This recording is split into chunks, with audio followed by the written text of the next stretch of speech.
Hi everyone, welcome back to Sri Sai tutorial. ఈ రోజు మనం సైకాలజీకి సంబంధించినటువంటి చామ్స్కీ భాషా వికాస్ సిద్ధాంతం మరియు కార్ల్ లోజెస్ యొక్క ఆత్మ భావన సిద్ధాంతం పైన లైవ్ టెస్ట్ ని కండక్ట్ చేసుకోబోతున్నాం. డైలీ మన శ్రీ సాయి ట్యుటోరియల్ ద్వారా 7 PM కు నిర్వహించేటువంటి లైవ్ టెస్ట్ యొక్క సిలబస్ ని ఒక రోజు ముందుగానే తెలుసుకోవాలి అనుకుంటే గనక ఈ వీడియో క్రింద టైటిల్ ని క్లిక్ చేస్తే మన గ్రూప్స్ యొక్క లింక్స్ అనేవి ఓపెన్ అవుతాయి. వాటి ద్వారా జాయిన్ అవ్వండి. అదేవిధంగా ఈ రోజు లైవ్ టెస్ట్ లో భాగంగా నిన్నటి ప్రశ్న యొక్క సమాధానాన్ని తెలుసుకొని లైవ్ టెస్ట్ లోకి వెళ్ళిపోదాం. నిన్నటి ప్రశ్న వచ్చేసి, విద్యార్థి స్వీయ సంతృప్తి కొరకు నైతికతను పాటించేటువంటి స్థాయి ఏది? కామెంట్ చేయండి. ఏ స్థాయి?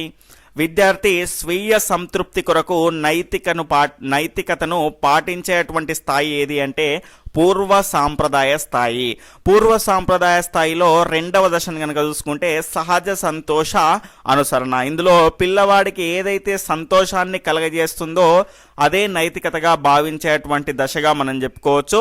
స్వీయ సంతృప్తి కేవలం తన సంతృప్తి కొరకు మాత్రమే నైతికతను పాటించేటువంటి స్థాయిగా మనకు పూర్వ సాంప్రదాయ స్థాయిని చెప్పుకోవచ్చు.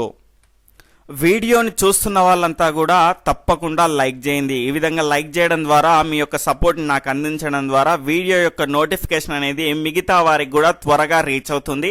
మిగతా వారికి కూడా వీడియో అనేది సజెస్ట్ అయ్యేటువంటి అవకాశం అనేది ఉంటుంది, గమనించాలి. తప్పకుండా ఆ వీడియోని చూస్తున్న వాళ్ళంతా కూడా లైక్ చేసి మన ఛానల్కు మీ యొక్క సపోర్ట్ని అందించండి. ఈ రోజు లైవ్ టెస్ట్లో భాగంగా మన మొదటి క్వశ్చన్ వచ్చేసి, కార్ల్ రోజర్స్ సిద్ధాంతం ఈ అంశానికి ప్రాధాన్యతనిస్తుంది. ఆప్షన్ 1 ఆత్మ సాక్షాత్కారము, ఆప్షన్ 2 ప్రవర్తన, ఆప్షన్ 3 కౌశలాల అభ్యసనం, ఆప్షన్ 4 వచ్చేసి జ్ఞాన సముపార్జన. ఫాస్ట్ గా మీ యొక్క సరి అయినటువంటి సమాధానాన్ని కామెంట్ చేస్తూ ఉండండి. ఇక్కడ క్వశ్చన్ ని బట్టి 5 నుంచి 10 సెకండ్ల సమయం అనేది మీకు ఉంటుంది. ఆ లోపు మీ యొక్క సరి అయినటువంటి సమాధానాన్ని కామెంట్ చేస్తూ ఉండండి. ఎవరైనా కొత్తగా మన ఛానల్ని చూస్తే తప్పకుండా ఇలాంటి క్వాలిటీ లైవ్ టెస్ట్ల కోసం సబ్స్క్రైబ్ చేసుకొని పక్కనటువంటి ఆల్ నోటిఫికేషన్ బెల్ ఐకాన్ని క్లిక్ చేయడం మర్చిపోకండి.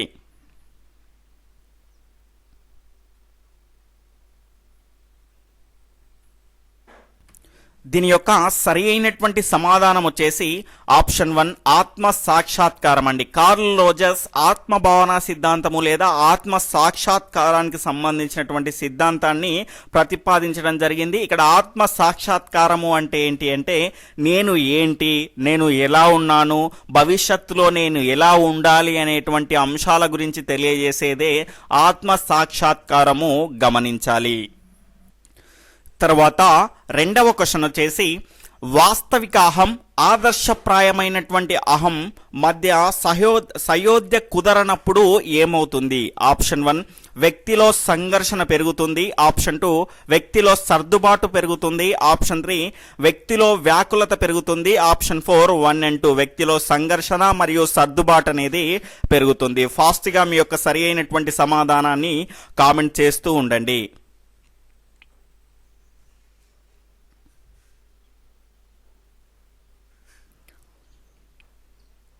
ఇక్కడ దీని యొక్క సరి అయినటువంటి సమాధానం వచ్చేసి ఆప్షన్ 1 వ్యక్తిలో సంఘర్షణ అనేది పెరుగుతుంది. ఇక్కడ వాస్తవిక అహము అన్న మనకు వాస్తవిక ఆత్మభావన అన్న ఒకటే, అహము అన్న ఆత్మభావన ఒకటే, ఆదర్శప్రాయమైనటువంటి ఆత్మభావన అన్న అహము అన్న రెండు కూడా ఒకటే. ఇక్కడ చూసుకుంటే కార్ల్ రోజర్స్ ప్రకారము ఆత్మభావన అనేది 2 రకాలు. ఒకటి వాస్తవికమైనటువంటి ఆత్మభావన, తర్వాత ఆదర్శప్రాయమైనటువంటి ఆత్మభావన. ఇందులో వాస్తవిక అహము అంటే ఏమిటి అంటే ప్రస్తుతం నేను ఎలా ఉన్నాను, నిజాయితీ పరుడుగా ఉన్నానా, లేకపోతే మంచివాడిలా ఉన్నానా, లేకపోతే దొంగలాగా ఉన్నానా, పరోపకారిగా ఉన్నానా అని తెలియజేసేది వాస్తవిక అహము. ఇక్కడ ఆదర్శప్రాయమైనటువంటి అహము అంటే భవిష్యత్తులో నేను ఎలా ఉండాలి, నిజాయితీ పరుడుగా ఉండాలా, లేకపోతే లంచగొండిగా ఉండాలా, లేకపోతే ఒక దొంగలాగా ఉండాలా, ఒక మంచి విలువలు ఉన్నటువంటి వ్యక్తిగా ఉండాలా అని తెలియజేసేది ఏంటి? ఆదర్శప్రాయమైనటువంటి అహము. ఇక్కడ చూసుకుంటే ఈ రెండిటికి మధ్య సయోధ్య అనేది కుదిరిందనుకోండి, అంతరం అనేది ఎక్కువగా ఉండకపోతే గనక మనకు సంఘర్షణ అనేది ఏర్పడదు, సర్దుబాటు అనేది ఏర్పడుతుంది. అలా కాకుండా ఈ రెండిటికి మధ్య రెండిటికి మధ్య మనకు అంతరం అనేది ఎక్కువగా ఉంది అనుకోండి, అప్పుడు ఏం ఏర్పడుతుంది? సంఘర్షణ అనేది ఏర్పడుతుంది. ఫర్ ఎగ్జాంపుల్ ఇక్కడ చూసుకుంటే వాస్తవికంగా నేను ఒక లంచగొండిని అనుకోండి, మనకు భవిష్యత్తులో నేను నిజాయితీ పరుడుగా ఉండాలి అంటే చాలా కష్టంగా మారుతుంది. కాబట్టి అప్పుడు సంఘర్షణ అనేది ఏర్పడుతుంది. అలా కాకుండా ప్రస్తుతం నేను ఒక నిజాయితీ పరుడుని, కాబట్టి పరిస్థితుల ప్రభావం వల్ల నేను ఒక లంచగొండిగా మారాలి అంటే అక్కడ సంఘర్షణ అనేది నాకు అధికంగా ఏర్పడుతుంది, గమనించాలి. తర్వాత మూడవ క్వశ్చన్ వచ్చేసి చామ్స్కీ వాదన ప్రకారం ఆప్షన్ 1 భాష పిల్లలకు పుట్టుకతోనే అర్జించబడేటువంటి ప్రక్రియ, ఆప్షన్ 2 భాష నేర్పబడును, ఆప్షన్ 3 భాషకు అభ్యాసం అవసరము, ఆప్షన్ 4 భాషకు పరిపక్వత అవసరము. ఫాస్ట్గా మీ యొక్క సరి అయినటువంటి సమాధానాన్ని కామెంట్ చేస్తూ ఉండండి. ఇంకా ఎవరైనా వీడియోని లైక్ చేయకపోతే తప్పకుండా లైక్ చేయండి. ఇక్కడ చూసే వాళ్ళకు లైక్స్ని ఖచ్చితంగా కూడా మీరు ఏం చేయండి అంటే బ్యాలెన్స్ చేస్తూ ఉండండి, గమనించాలి. ఇక్కడ దీని యొక్క సరి అయినటువంటి సమాధానం వచ్చేసి ఆప్షన్ 1 భాష పిల్లలకు పుట్టుకతో అర్జించబడేటువంటి ప్రక్రియ అండి. మనకు చామ్స్కీ యొక్క భాషా వికాస సిద్ధాంతం నొక్కి చెప్పేది ఏంటి అంటే భాష నేర్పబడినప్పటికీ, అభ్యాసం ద్వారా వచ్చినప్పటికీ, భాష పరిపక్వత ఉన్నప్పటికీ కూడా అవన్నీ వాటి ద్వారానే భాష రాలేదు. ముఖ్యంగా భాష రావడానికి కారణం ఏంటి అంటే భాష పిల్లలకు పుట్టుకతోనే అర్జించబడేటువంటి ప్రక్రియ అని తెలియజేయడం చామ్స్కీ యొక్క వాదన. తర్వాత 4వ క్వశ్చన్ వచ్చేసి కార్ల్ రోజర్స్ కు సంబంధించి సరికానిది ఏది? ఇక్కడ ఆప్షన్ 1 ఆత్మభావన సిద్ధాంత ప్రతిపాదన చేశాడు, ఆప్షన్ 2 ఈ సిద్ధాంతానికి ఆత్మ సిద్ధాంతము, స్వీయ సిద్ధాంతము అని పేరు, ఆప్షన్ 3 ఈయన ఒక ప్రాకృతికవాది, ఆప్షన్ 4 వచ్చేసి ఈయన రచించినటువంటి గ్రంథము ఫ్రీడమ్ టు లెర్న్. ఇక్కడ సరికానిది ఏది అని అడగడం జరిగింది. ఫాస్ట్గా మీ యొక్క సరి అయినటువంటి సమాధానాన్ని కామెంట్ చేస్తూ ఉండండి.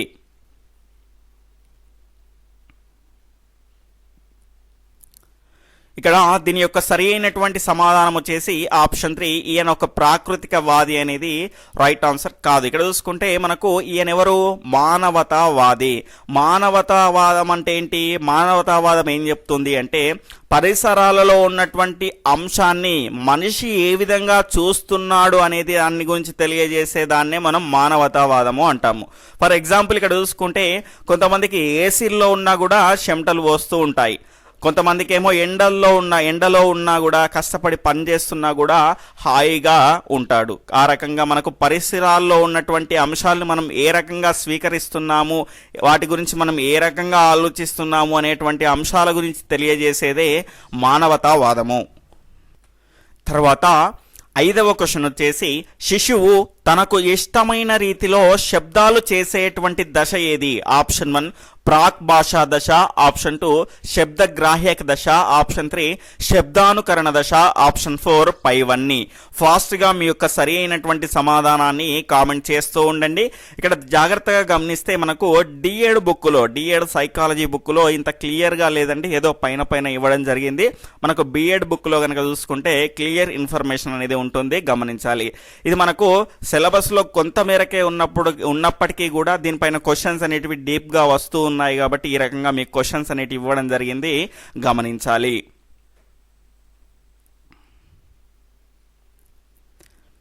ఇక్కడ దీని యొక్క సరి అయినటువంటి సమాధానం వచ్చేసి ఆప్షన్ 1 ప్రాక్ భాషా దశ, దీన్నే పూర్వ భాషా దశ అంటాము. ఇక్కడ చూసుకుంటే శిశువు తనకు తెలియనప్పుడు ఏవో శబ్దాలు చేస్తూ ఉంటాడు కదండి, అంటే ఆ భాష గురించి ఏమీ తెలియదు అతనికి. ఇక్కడ చూసుకుంటే శిశువు చిన్నప్పుడు ఇష్టమైనటువంటి మనకు శబ్దాలను చేస్తూ ఉంటాడు.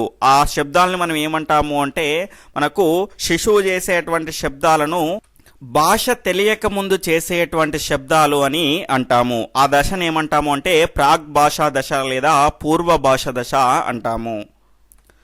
తర్వాత 6వ క్వశ్చన్ వచ్చేసి శిశువు తన తల్లిదండ్రులను, ఇతర వ్యక్తులను గమనించి కొన్ని శబ్దాలను చేసేటువంటి దశ ఏది? ఆప్షన్ 1 పూర్వ భాషా దశ, ఆప్షన్ 2 ముద్దు పలుకుల దశ, ఆప్షన్ 3 శబ్ద అనుకరణ దశ, ఆప్షన్ 4 వచ్చేసి శబ్ద గ్రాహ్యక దశ. ఫాస్ట్గా మీ యొక్క సరి అయినటువంటి సమాధానాన్ని కామెంట్ చేస్తూ ఉండండి. తప్పకుండా ఇంకా ఎవరైనా లైక్ చేయని వాళ్ళు ఉంటే ఖచ్చితంగా వీడియోని లైక్ చేయగలరు.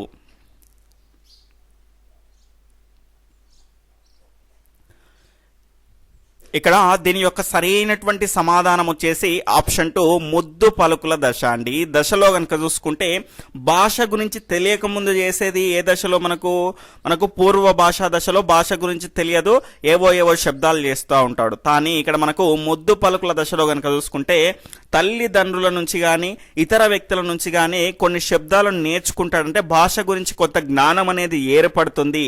ఈ రకంగా చేసేటువంటి శబ్దాలని మనం ఏమంటాము అంటే ఇంగితాలు అంటాము. ఇంగితాలను చేసేటువంటి దశ ఏది అని కూడా అడిగేటువంటి అవకాశం ఉంది. ఆ దశ ఏంటి? ముద్దు పలుకుల దశ.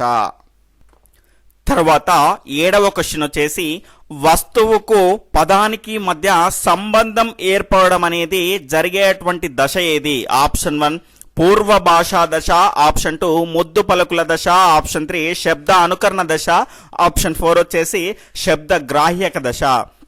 ఫాస్ట్గా మీ యొక్క సరి అయినటువంటి సమాధానాన్ని కామెంట్ చేస్తూ ఉండండి.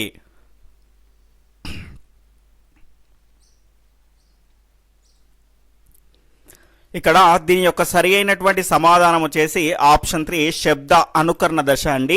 ఈ దశలో గనక జాగ్రత్తగా గమనిస్తే అనుకరణ ద్వారా, నిబంధనం ద్వారా శిశువులో భాషాభివృద్ధి అనేది జరుగుతుంది. ఈ రకంగా అనుకరణ ద్వారా, నిబంధన ద్వారా భాషాభివృద్ధి జరిగినప్పుడు ఏమవుతుంది అంటే వస్తువుకు పదానికి మధ్య సంబంధం అనేది ఏర్పడుతుంది. ఇక్కడ చూసుకుంటే ఏదైనా వస్తువును గ్లాసులో నీళ్ళుదే అంటే చిన్నపిల్లవాడు కూడా గ్లాసులో నీళ్లు, గ్లాసు అనేది మనకు ఆ పదము ఆ వస్తువుకు సంబంధించినటువంటి ఆ రెండింటి మధ్య బంధం అనేది ఏర్పడుతుంది. కాబట్టి ఇది శబ్ద అనుకరణ దశలో జరుగుతుంది. తర్వాత శబ్ద గ్రాహ్యక దశ అంటే ఏంటి అంటే శబ్దాలను గ్రహించి వాటికి ప్రతిస్పందించేటువంటి దశ. ఇక్కడ చూసుకుంటే అమ్మ ఎక్కడుంది అంటే ఎక్కడుంది అని చెప్పగలిగాడు అనుకోండి, అది ఏ దశ అంటే శబ్ద గ్రాహ్యక దశ. మనం చెప్పినటువంటి పదాలని గ్రహించి వాటికి ప్రతిస్పందించగలిగితే దాన్ని ఏ దశ అంటారు? శబ్ద గ్రాహ్యక దశ అంటారు. ఇక్కడ చూసుకుంటే అనుకరణ ద్వారా, నిబంధన ద్వారా మనకు కొన్ని పదాలను వస్తువులకు మధ్య సంబంధాలను ఏర్పరచగలిగాడు అనుకోండి, దాన్ని శబ్ద అనుకరణ దశ అంటారు. ముద్దు పలుకుల దశ అంటే తల్లిదండ్రుల నుంచి కానీ ఇతరుల నుంచి కానీ తెలుసుకున్నటువంటి పదాల ద్వారా, ఇప్పుడు అమ్మ అమ్మ అని మనం అంటూ ఉంటే సడన్గా అమ్మ అంటాడు, కాబట్టి ఆ రకంగా అది ముద్దు పలుకుల దశ. తర్వాత పూర్వ భాషా దశ, అసలు భాష గురించి తెలియనప్పుడే కీక్ కీక్ ఏదో అంటూ ఉంటారు కదా, అవన్నీ కూడా పూర్వ భాషా దశకు సంబంధించినటువంటి అంశాలు.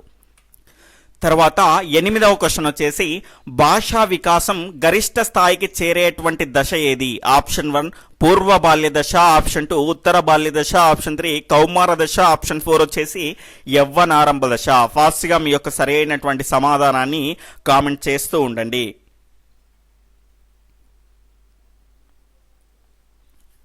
ఇక్కడ దీని యొక్క సరి అయినటువంటి సమాధానం వచ్చేసి ఆప్షన్ 3 కౌమార దశ అండి. ఇక్కడ భాషా వికాసం మొదలయ్యేది ఏ దశ అంటే శైశవ దశ అవుతుంది.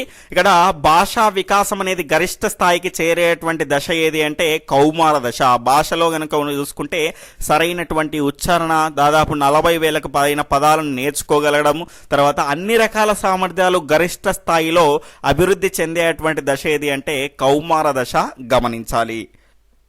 తర్వాత 9వ క్వశ్చన్ వచ్చేసి సమస్త మానవ జాతిలో వారి భాషలో ఉండే వ్యాకరణ సూత్రాలను అర్థం చేసుకుని శక్తిని కలిగి ఉండే వ్యవస్థ మెదడులో పుట్టుకతోనే ఉంటుంది అని తెలియజేసేటువంటి వ్యాకరణం ఏది? ఆప్షన్ 1 ఉత్పాదక వ్యాకరణం, ఆప్షన్ 2 నియత వ్యాకరణం, ఆప్షన్ 3 రూపాంతర వ్యాకరణం, ఆప్షన్ 4 వచ్చేసి సార్వత్రిక వ్యాకరణం. ఫాస్ట్గా మీ యొక్క సరి అయినటువంటి సమాధానాన్ని కామెంట్ చేస్తూ ఉండండి. ఇంకా ఎవరైనా వీడియోని లైక్ చేయకపోతే తప్పకుండా లైక్స్ మరియు లైవ్ లో ఉన్న వాళ్ళందరినీ కూడా బ్యాలెన్స్ చేసే విధంగా తప్పకుండా లైక్ చేయగలరు.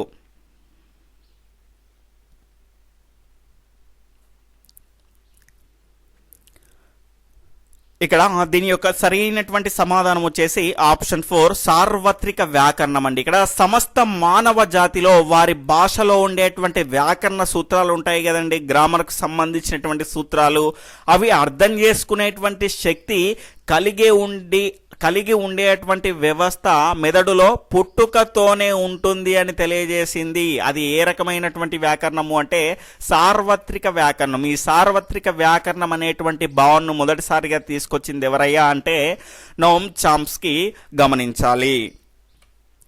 తర్వాత 10వ క్వశ్చన్ వచ్చేసి పరిణామ క్రమంలో భాషార్జన సామర్థ్యం వ్యక్తికి సంక్రమిస్తుందని ప్రతిపాదించి ఈ ఆలోచనను విస్తృతపరుస్తూ దీనిపై చామ్స్కీ రచించినటువంటి గ్రంథం ఏది?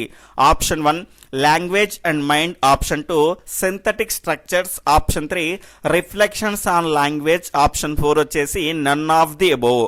ఫాస్ట్గా మీ యొక్క సరి అయినటువంటి సమాధానాన్ని కామెంట్ చేస్తూ ఉండండి.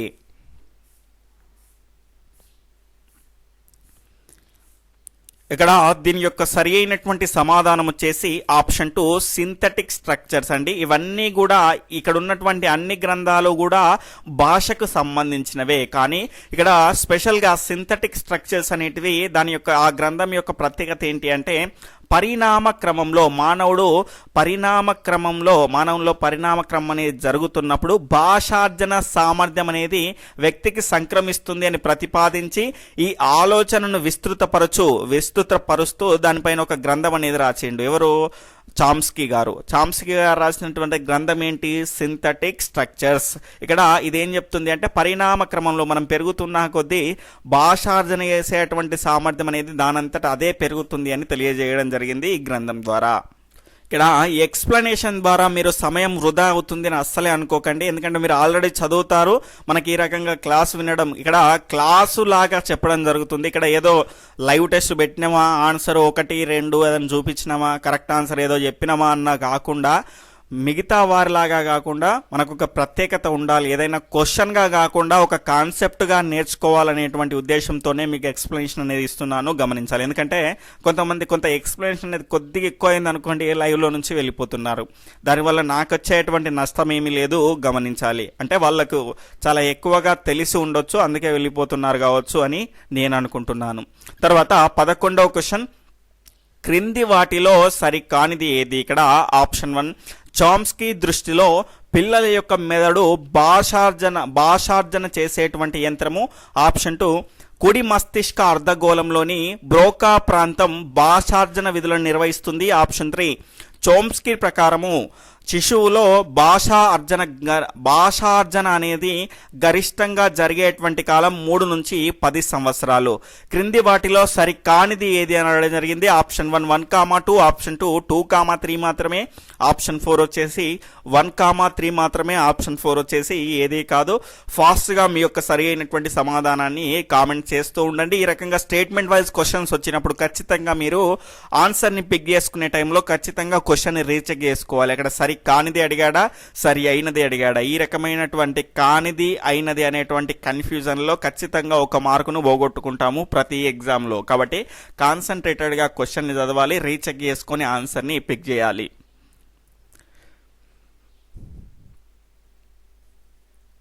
ఇక్కడ దీని యొక్క సరి అయినటువంటి సమాధానం వచ్చేసి ఆప్షన్ 4 ఏది కాదండి. ఎందుకు అంటే మనకి ఇక్కడ ఇందులో సరికాని అంశం ఒకటే ఉందండి. అదేంటి అంటే రెండవది, కుడి మస్తిష్కార్ధగోళంలోని బ్రోకా ప్రాంతంలో భాషార్జన విధులు నిర్వహిస్తుంది అనేది రాంగ్ అండి. కుడి మస్తిష్కార్ధగోళంలో కాదు, ఎడమ మస్తిష్కార్ధగోళంలోని బ్రోకా ప్రాంతం అనేది భాషార్జన విధులను నిర్వహిస్తుంది. కానీ ఇక్కడ మనకు ఆప్షన్స్లో 2 అనేది ఉందా? లేదు. కాబట్టి ఇక్కడ ఏది కాదు అనేది మన యొక్క సరి అయినటువంటి సమాధానం అవుతుంది.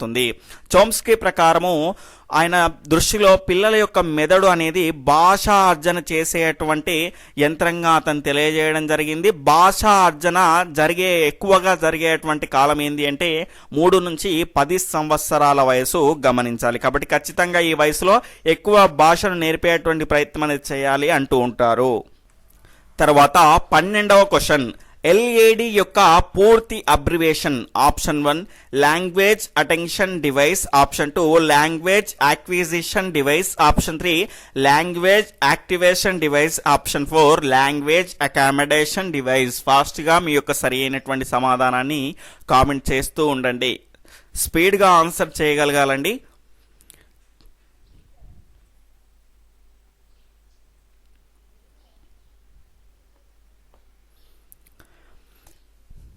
ఇక్కడ దీని యొక్క సరి అయినటువంటి సమాధానం వచ్చేసి ఎల్ఏడి యొక్క పూర్తి అబ్రివేషన్ ఏంటి అంటే లాంగ్వేజ్ యాక్విజిషన్ డివైస్ అండి. ఇక్కడ మెదడులో మనకు పుట్టుకతోనే భాషార్జన చేసేటువంటి యంత్రంగా మన యొక్క మెదడును పోల్చడం జరిగింది. దానికే మనకు ఎల్ఏడిగా అతను తెలియజేయడం జరిగింది. భాషార్జన యంత్రంగా లాంగ్వేజ్ యాక్విజిషన్ డివైస్గా అతను మెదడును తెలియజేయడం జరిగింది. తర్వాత 13వ క్వశ్చన్ వచ్చేసి శిశువులో స్వతసిద్ధంగా వచ్చే భాషా సామర్థ్యంలో వాక్య నిర్మాణంలో అర్థం చేసుకునేందుకు భాషా సామర్థ్యంలో వాక్య నిర్మాణం అనేది అర్థం చేసుకునేందుకు ఉపయోగపడేటువంటి సూత్రాలు ఉంటాయి. వాటి ద్వారానే భాషలు నేర్చుకుంటాడు. ఈ రకమైనటువంటి దాన్ని చామ్స్కీ ఇలా అన్నారు. Option 1 government and binding theory, option 2 ఉత్పాదక వ్యాకరణ సిద్ధాంతం, ఆప్షన్ 3 సార్వత్రిక వ్యాకరణ సిద్ధాంతం, ఆప్షన్ 4 నియత వ్యాకరణ సిద్ధాంతం.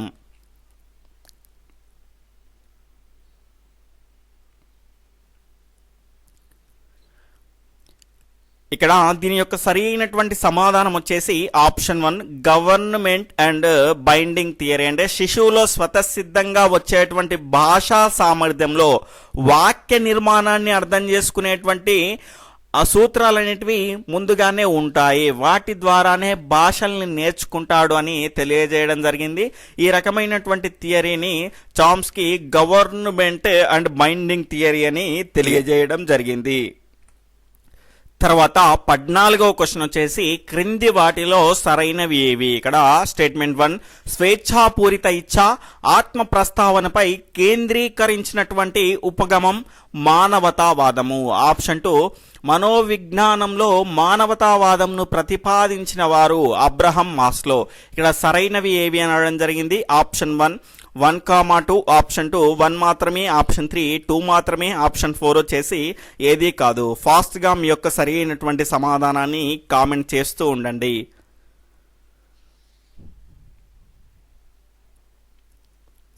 ఇక్కడ దీని యొక్క సరి అయినటువంటి సమాధానం వచ్చేసి ఆప్షన్ 1, 1, 2 ఇవి రెండు కూడా సరి అయినవి. ఇక్కడ స్వేచ్ఛాపూరిత ఇచ్ఛ ఆత్మ ప్రస్తావన ఆల్రెడీ చెప్పాను కదండి.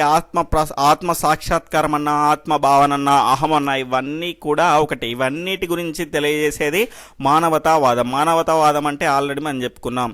ప్రకృతిలో ఉన్నటువంటి అంశాలను వ్యక్తి ఏ విధంగా చూస్తున్నారో, అంటే వ్యక్తి యొక్క మనస్సులో దానిపైన ఏ రకమైనటువంటి ముద్ర పడి ఉందో ఆ రకంగా తెలియజేసేటువంటి అంశాలనే మానవతావాదము అని అంటాము.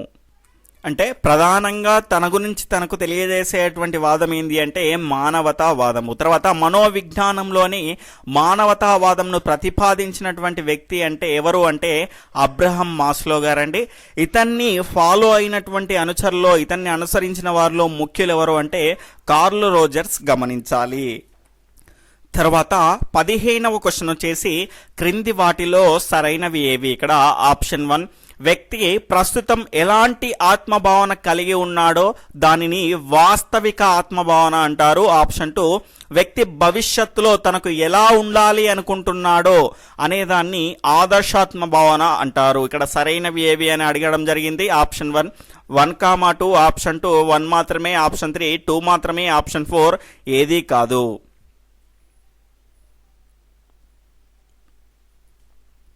ఇక్కడ దీని యొక్క సరైనటువంటి సమాధానం వచ్చేసి ఆప్షన్ 1, 1, 2 అండి. ఇక్కడ మనకు కార్ల్ రోజర్స్ గారు ఆత్మభావనను 2 రకాల ఆత్మభావనలుగా మనకు విభజించడం జరిగింది. అందులో మొదటిది వాస్తవికమైనటువంటి ఆత్మభావన, రెండవది ఆదర్శాత్మకమైనటువంటి ఆత్మభావన.